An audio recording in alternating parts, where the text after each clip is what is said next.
Gram सभा बंगला चक्की सभी सम्मानित जनता से अनुरोध है, इस बार आने वाले ग्राम पंचायत चुनाव में अपना प्रधान सिर्फ और सिर्फ मोहम्मद सुफियान शेख को बनाना है और अपने क्षेत्र में विकास से विकास लाना है और विकास की गंगा बहाना है।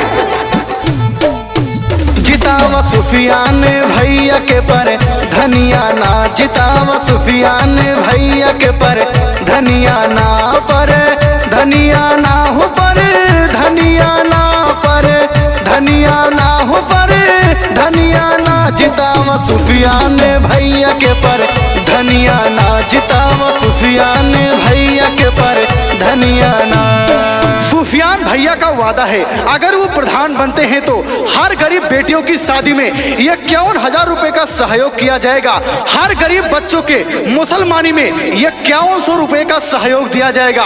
हर गरीब के मुंडन में 11,000 रुपए का सहयोग किया जाएगा। ऐसे तेज तर्रार और विकासशील प्रधान को भुलाना नहीं है, अपना प्रधान बनाना है, वो भी सिर्फ ग्राम सभा बंगला चक से। तो भाइयों बहनों याद रखिए, ग्राम सभा बंगला चक से अपना प्रधान सिर्फ और सिर्फ मोहम्मद सुफियान शेख को बनाना है। 51,000 दे हैं बिटियन के शादी में, बिटियन के शादी में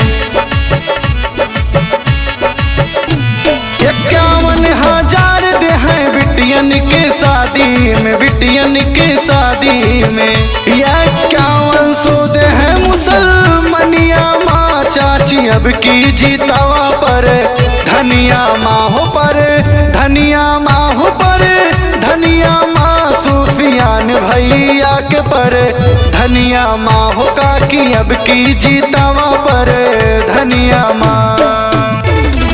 सुफियान भैया का वादा है, अगर वो प्रधान बनते हैं तो गली गली में बिजली, गली गली में पानी, हर सरकारी सुविधा मुहैया कराएंगे। आपके अपने मोहम्मद सुफियान शेख सारी सरकारी सुविधा पर आपका अधिकार होगा, सारी सरकारी सुविधाएं आपके दरवाजे पर आएंगी, आपको लाभ मिलेगा। ये हमारे सुफियान भैया का वादा है।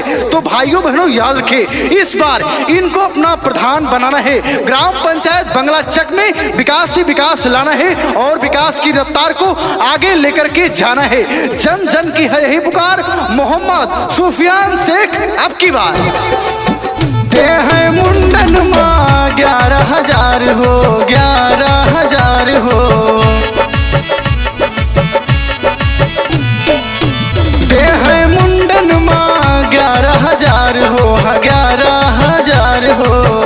मिली प्रधाने ना ऐसा दुनिया माँ चाची अब की जीतावा पर धनिया माँ, पर धनिया माँ हो, पर धनिया माँ सुफियान भैया के पर धनिया माँ हो काकी अब की जीतावा पर धनिया माँ। जितावा सुफियान भैया के पर धनिया ना, जितावा सुफियान भैया के पर धनिया ना, पर धनिया ना हो, पर धनिया ना, पर धनिया ना हो, पर धनिया ना। जितावा सुफियान भैया के पर धनिया ना, जितावा सुफियान भैया